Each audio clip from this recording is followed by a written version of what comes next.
If you make videos for your business and they just don't look as good as you want them to, I'm going to help you diagnose exactly what's off and help you fix it. And here's why this matters. When someone clicks on one of your videos, they're making a snap judgment about you and your business before they've even had a chance to hear what you have to say. If it doesn't look good or sound right, a lot of people just won't stick around, even if what you have to say is great. The good news is that fixing this is probably simpler than you think. It's less about how expensive your gear is and more about knowing where to put things and how to set up your shot. Most of the issues I see come down to three key areas. And once you know what those are, you can diagnose what's off with your own setup and fix it pretty quickly. So in this video, I'm going to walk you through what I call the three pillars of high quality video content. It's kind of like the legs of a stool. You have to have three legs in order for it to work. You miss any one of them and the stool is going to fall. Make sure you watch through to the end because even if you feel pretty good about number one and number two, you're likely having issues with number three. Every client I've ever worked with over the last 9 years did not have this part dialed. Not one. Now, one thing before we get into it. If quality is important to you and you're using a phone or a webcam to make your videos, it's time to get a camera. If you're brand new to video or you just don't have the budget yet, phones and webcams are fine to get started. And if that's you, still keep watching because everything we're going to cover here will still help your videos be significantly better. But phones and webcams just cannot do what a decent camera with a good lens can do.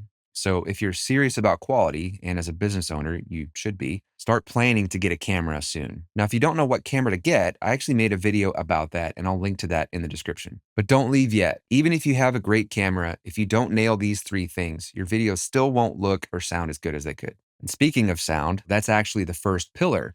It's not even how your video looks, but how it sounds. You could have the most amazing looking video with perfect lighting, a beautiful background, shot on really fancy cameras. But none of that will matter if it doesn't sound good. If your audio sounds like this and the audio you're hearing is coming from the camera itself, it completely undermines everything else you've done right. Doesn't matter how amazing your video looks, if it sounds like this, most people are just going to bounce and go watch something else. So now let's switch back to this mic so we can hear the difference. Now listen to that difference. It sounds so much better, right? Like it's night and day. The good news is that audio issues are really easy to fix. There are really two main issues that I see. The first is just not using a microphone at all, like I just demonstrated. If you're using the built-in mic on your device, your audio is going to sound really thin and echoey, and the fix is really simple. Just get a mic. The second issue that I see, and this is really the most common issue because most people know, like, I need a microphone, right? People often put it way too far away. All microphones are designed to be really close. And when it's too far away,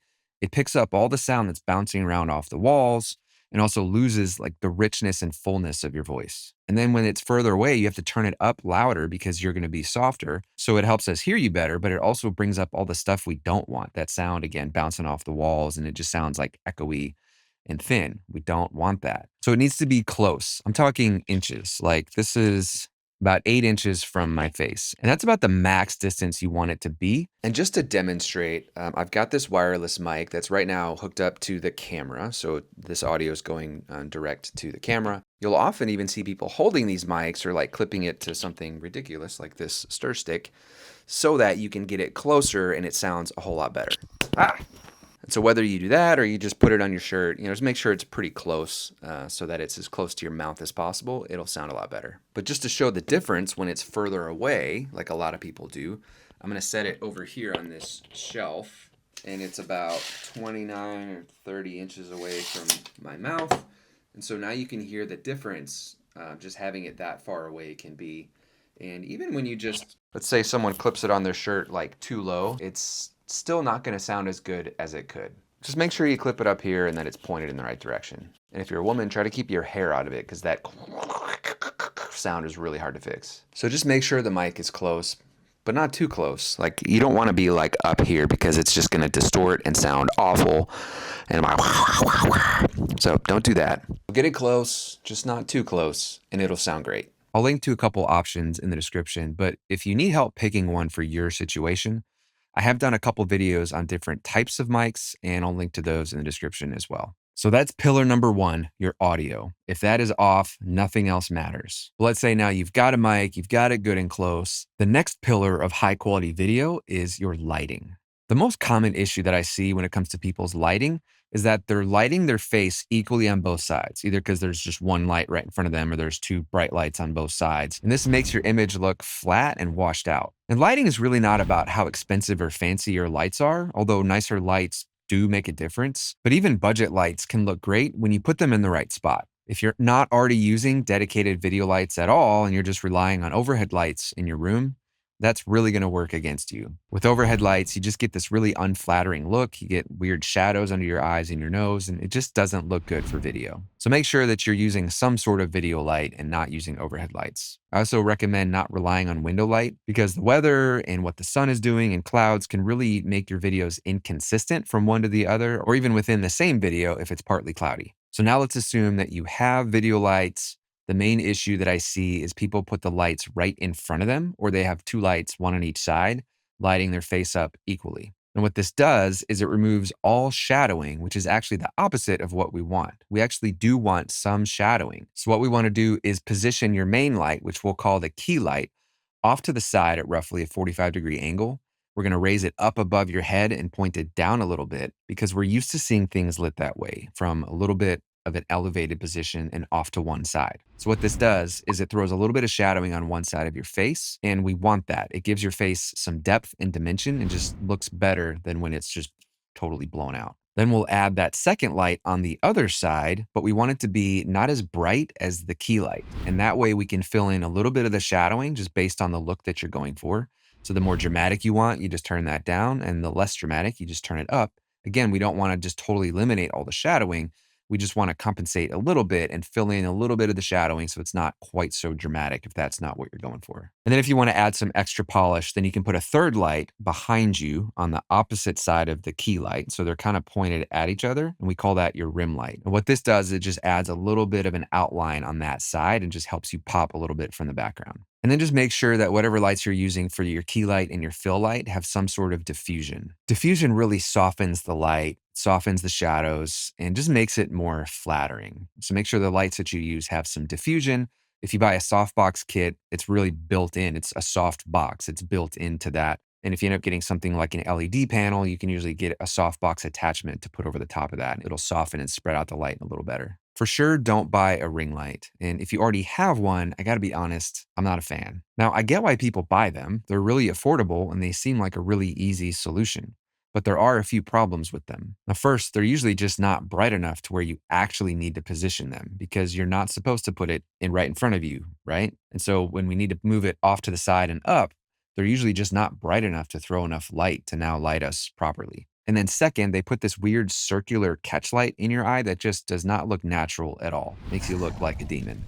And third, because people put it right in front of their face usually, it just removes all the shadowing and blows you out and makes your image just look really flat and boring. So if a ring light is all you have right now, I actually made a video on how to make the most of your ring light until you're able to upgrade to something else. So I'll link to that video in the description. But as soon as you can, let's upgrade to something else, even if it's just a budget-friendly softbox kit, which is not that expensive and it looks really good. Again, it's more about where you put things and not how expensive the light is. I also often recommend these LED panel lights because they're more compact and can save space if you're in like a tighter, smaller room. And you can also get a softbox attachment for those to soften the light a little bit further. And again, I'll link to some recommendations down in the description if you need to pick up some lights. Now, this is as deep as I can go on this video as far as where to position your lights. This actually needs its own video, and that's coming. So if you're needing help with your lighting, make sure you subscribe so you'll catch that video. All right, so now we've got our audio dialed, your lighting is looking good. The third pillar is something that pretty much everybody needs to adjust, and it's your framing. Now, what is that? Framing is just what the camera and the lens sees in the shot. It's like the frame around that it can see. If you look at the camera LED screen, it's just what is in that frame. Technically, it's referred to your framing and composition, but that's just a mouthful to say, so I just call it framing. And the number one issue by far is that there's usually too much space above your head. And we call that your headroom. A lot of people think that you need to be in the center of your video, and centering yourself left to right is fine. That's not even necessary if you just stay like in between the thirds, but centering yourself vertically, like up and down, puts your eyes in the middle, and then it leaves all this wasted space above your head, and it makes you look really small and not in a good way. Think of it like this. If you're in the mountains and you want to take a breathtaking picture or video of those mountains, you wouldn't put the mountain at the bottom and leave all this wasted space above the mountain of just the sky, right? Unless you're like trying to get a bird or something. The mountain would look really tiny and small and just, it's not going to look very good. What you want to do is get a much fuller frame of those mountains so there's more in the shot and it makes them look bigger. So the same thing here with your videos. You are the subject and we want to fill the frame. So do you see the difference? Just that one adjustment completely changes how you come across.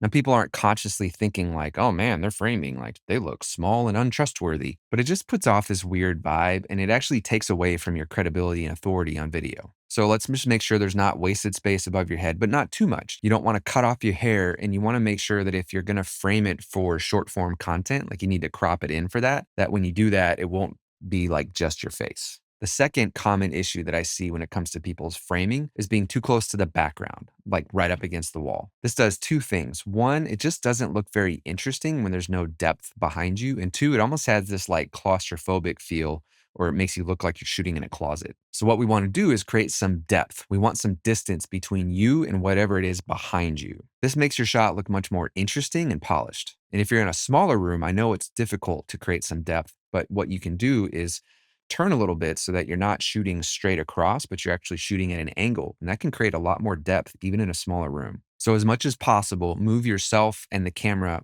further away from the background. Your lens choice is really critical here too, because if it's too zoomed in, it's going to be like just your face. Nobody wants that. And then if it's too wide or too zoomed out, you're going to have too much stuff in the shot and it's going to be harder to keep people focused on just you. So make sure you have the right lens for your space. I've actually covered lenses in a couple other videos, so I'll be sure to link those in the description if you're needing help with that. Now, the last piece to address is what's actually in your background. You want to make sure your background supports you and doesn't compete with you for attention. I've seen setups where there's so much going on behind the person that your eyes just don't even know where to look, and it's extremely distracting. There's all sorts of plants and books and random objects and just things everywhere. And I'm not saying that there should be nothing in your shot. We just don't want it to be full of stuff and be distracting. So you can put like a plant or two behind you or a bookshelf or something on the wall, and that's great. Just something that adds some visual interest so it's not just like a blank wall. And even at that, if you have a blank wall, sometimes you could even just put a light, a spotlight on the wall behind you, and it adds a little bit of texture to the background. So even if there's nothing there but a light, that's a way that you can add some interest to your shot behind you. So each of these three things are fundamentals that determine whether your video looks and sounds the way that you want it to. You do need some basic gear, but it's not really about the gear itself. It's really about knowing how to use it and where to put it. And that's something you can start fixing today, assuming you have what you already need. And even if you need to order a few things, you can make some adjustments now until they arrive. So once you address those areas, your videos are going to look and sound great. But the whole process of getting things set up, turning things on, and recording can be a lot of friction when it comes to making your videos. I actually made a video that you can watch next that helps you set things up so that all you have to do is turn things on and go.